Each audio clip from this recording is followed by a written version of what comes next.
칠레 반정부 시위가 벌써 한 달째 접어들고 있습니다. 칠레 역사상 가장 큰 대규모의 시위라고 하는데요. 칠레 시민들이 거리로 나서게 된 이유는 무엇일까요? 근본적인 원인에 대해서 이야기를 나눠보려고 합니다.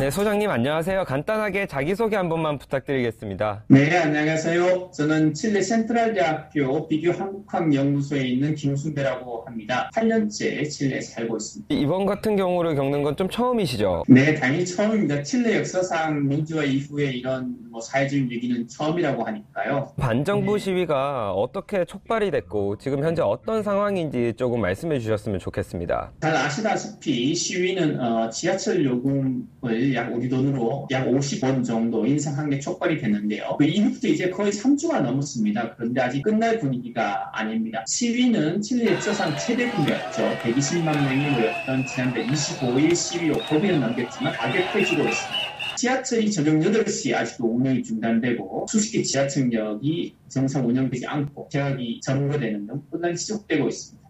시위대의 폭력, 그 다음에 경찰의 고무탄 사용과 같은 과잉 진압이 또 논란이 되고 있고요. 네.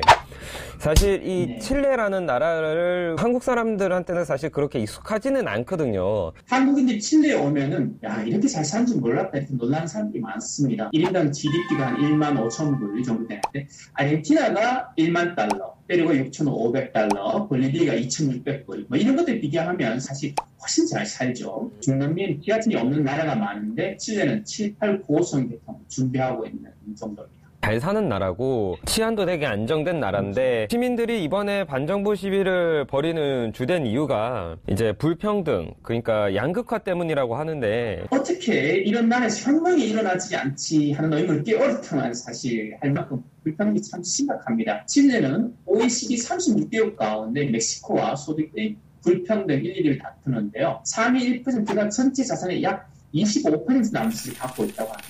OECD 2019년 보고서를 보면은 칠레의 상위 10% 소득이 하위 10%보다 19배에 이른다고 하는데요.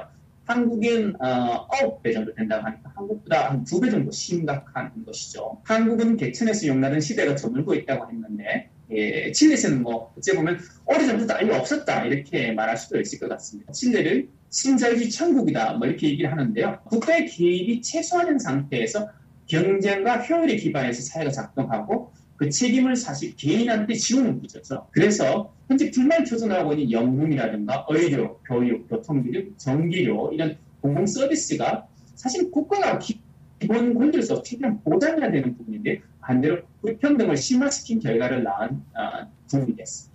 그 마지막에 언급해 주신 이제 칠레 같은 경우는 이런 민영화로 인해서 조금 어떤 사회적 문제가 좀 발생하고 있는 건가요? 가장 큰 논란이 되고 있는 연금을 보면요. 국민연금관리공단 같은 공공기관이 아니라 6개 사연금 운영사가 서로 경쟁하고 수수료를 떼갑니다. 그래서 원하면 매달 자신의 연금을 운영을 해서까지 바꿀 수가 있어요. 그리고 연금의 평균이 지난 3월 기준으로 25만 9천 페소, 우리나라 돈으로 한 45만 원이라고 할까요? 2016년 2월 기준으로 15만 페소를 이하를 받는 사람이 약 90%에 이른다고 합니다.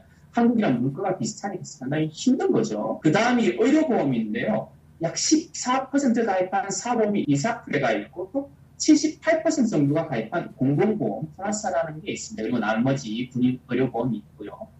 그런데 한마디로 돈 있는 사람은 비싼 사보험에 가입해서 삼성병원, 세브란스 병원 이런 데서 5%, 10% 정도의 자부담만 내고 치료를 받는다고 할 수 있고요. 반면 경제적 능력이 없는 사람은 질 낮은 공공병원에 갈 수밖에 없는 거죠. 거기서도 수술을 받으려면 또 몇 개월을 기다려야 되는 거죠. 그러다 보니까 공공병원 종사자들이 전문의가 부족하고 수술 장비 및 의료품이 부족하다 이렇게 시위에 나설 상황입니다. 교육시장을 또 보면 또 이것도 철저하게 자본의 논리를 경제적 소득에 따라서 나눠집니다. 그러니까 무상인 공립학교, 개인이 비용을 분담하는 반공립학교, 또 순수 사립학교가 나뉘는데요. 대부분 유치원에 들어가서 14년을 한 학교에 다닙니다. 이곳에서는요. 그러니까 5, 6살 때 돈 있는 집 자식은 일찍부터 좋은 순수 사립학교에 들어가서 웬만하면 중상위권 대학 진학은 사실상 보장이 되는 것이죠. 지난해 주요 41개 대학 결과가 있었는데요. 공립학교 출신이 약 30% 반면에 그 순집 사립학교 출신 79%가 선발된 데서 학교별 수준에 따라서 성적이 어떻게 연결된지 잘 드러납니다. 하지만 순수 사립학교의 학비는 요즘 평균 약 40만 페소 수준이니까 최저임금도 훨씬 더 높은 거죠. 국민의 50%가 월 40만 페소 이하를 버는 상황에서 고소득층이 아닌 사실 없는 일이 어렵습니다. 또 논란이 되고 있는 게 주요 간선도로 등 통행료 문제인데요. 대부분 국가가 건설한 게 아니라 민자도로입니다. 그러다 보니까 수익을 추구하게 되고 계속 오르는 것이죠. 전기, 상수도, 가스 등도 다 민영화돼서 각 분야별로 전국의 회사가 10개에서 20개 가까이 있어서 그중에서 자신이 이용하는 회사를 골라서 납부합니다. 공공 서비스의 주요 민영화 사례만 들었는데요. 기본적으로 국가의 개입이 최소화된 모델이라고 하겠습니다.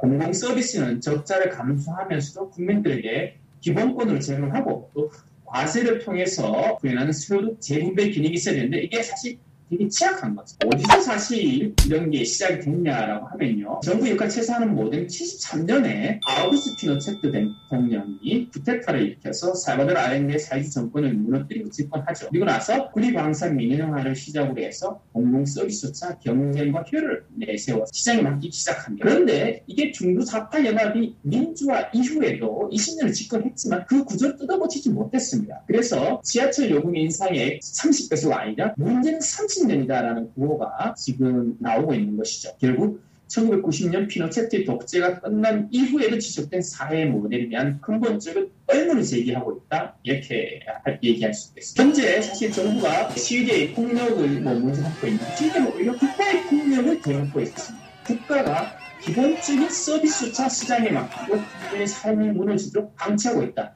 그래서 심각한 불평등 속에 살도록 했다. 이것이 바로 국가의 폭력이라는 거죠. 근본적인 원인들을 이제 해결하기 위해 지금 반정부 시비대들은 뭐 대통령의 하야와 그리고 헌법 개정을 조금 요구하고 있잖아요. 김정은 대통령한테 물러나라 뭐 이런 얘기 했었는데 본인은 책임이 아니기 때문에 본인만의 책임이 아니기 때문에 물러날 뜻이 없다고 밝혔었고요.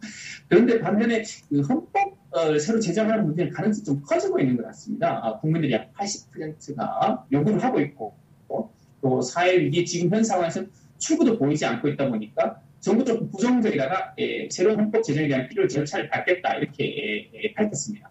그래서 새 헌법에는 사회보장권, 의료, 교육, 노동, 연금 등 국민의 기본권 보장을 시장이 아니라 국가가 책임진다는 것을 명확하게 하고 또 이와 관련된 조항에 대한 수정도 의석이 3분의 2로 현재는 되어 있는데 그 조항을 좀 낮춰서 앞으로 국민의 요구를 좀 더 쉽게 반영하는 구조로 바꾸자 이런 게 기본적인 내용이고요.